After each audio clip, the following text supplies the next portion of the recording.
Hello and welcome back to the Feed My Sheep channel. Thank you for joining me as today we are going to be going forward with the book of Proverbs. Due to last month when I did do the book of Proverbs, I did a study guide on that.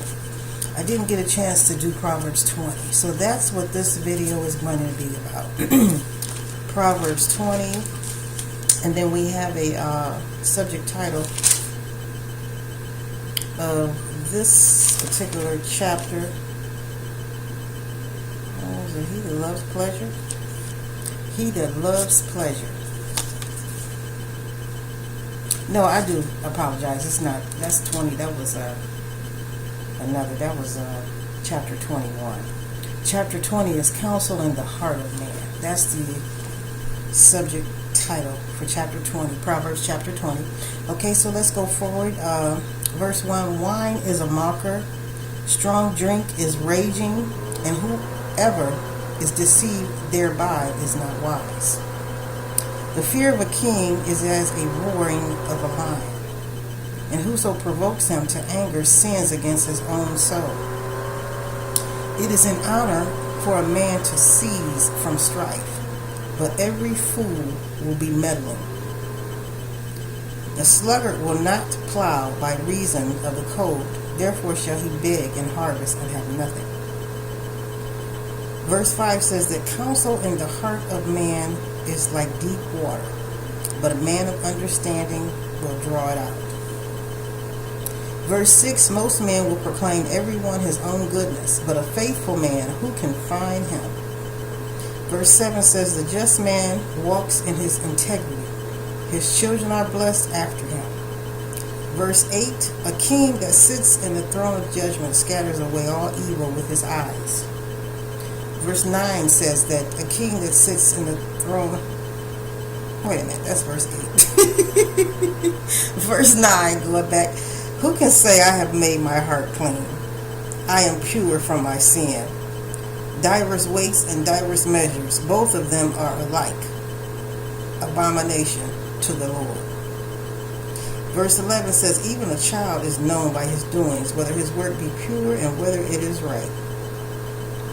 Verse 12, the hearing ear and the seeing eye, the Lord hath made even both of them. So love not sleep, lest thou come to poverty. Open thine eyes, and thou shalt be satisfied with much bread.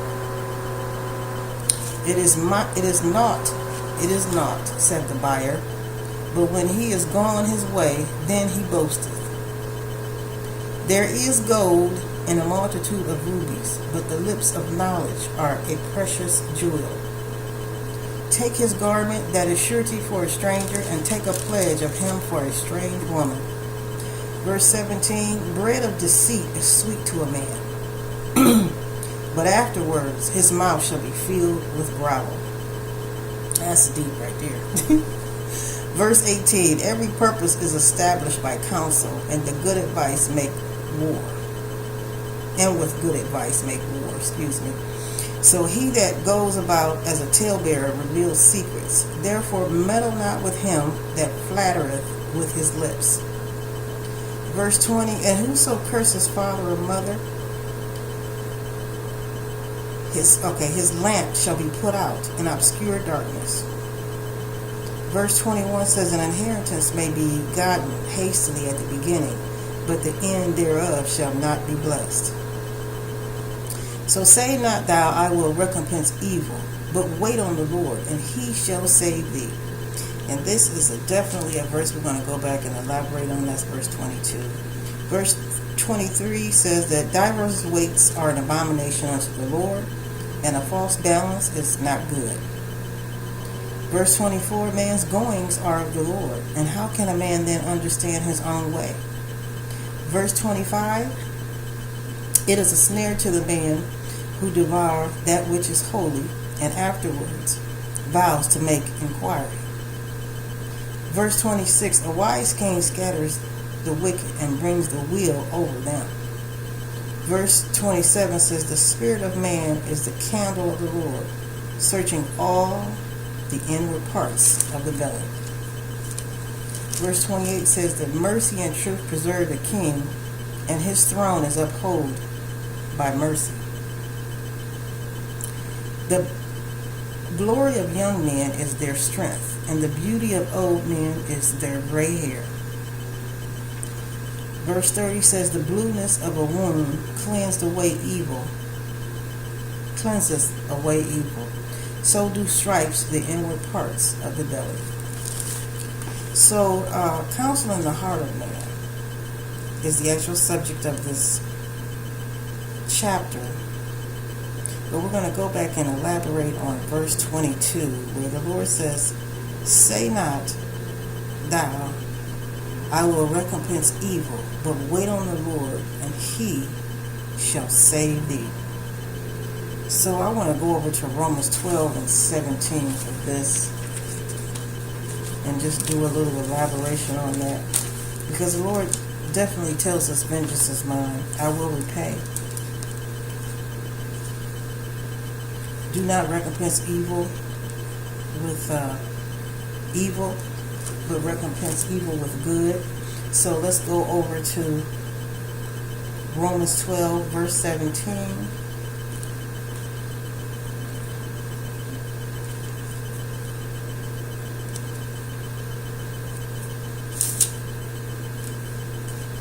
Romans, where are you?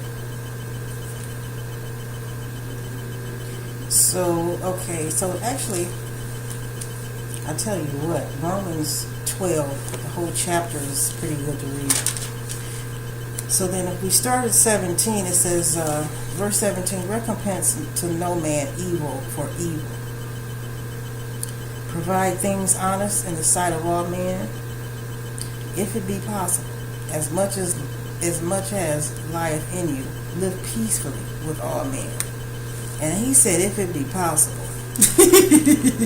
Lord knows we try to make it possible, but we know how it can be sometimes, so we really have to try hard with that one. Verse 19, dearly beloved, avenge not yourselves, but rather give place unto wrath. For it is written, vengeance is mine, I will repay, saith the Lord. Therefore, if thine enemy hunger, feed him. If he is thirsty, give him something to drink. For in so doing, thou shalt heap coals of fire on his head. In verse 21, he says, be not overcome with evil, but overcome evil with good. And we know Jesus Christ said that in the beginning of Matthew, when we started with the Gospels. He told us to overcome evil with good. Do not recompense and do not do the same thing. Do evil unto those who do evil unto us. So I want to thank you. This is going to end Proverbs 20. Our study for today for the King Solomon Men Ministry. I want to thank everyone for joining me on the Feed My Sheep channel. I hope that you are blessed by these readings. You can go back through your word and just kind of like meditate on them and talk to the Lord, pray unto the Lord, and he will give you revelation, insight into so many different wonderful things. So I want to thank everyone for joining me, and I pray that everyone has a blessed night, and God bless you all. See you next time on the Feed My Sheep channel. Good night.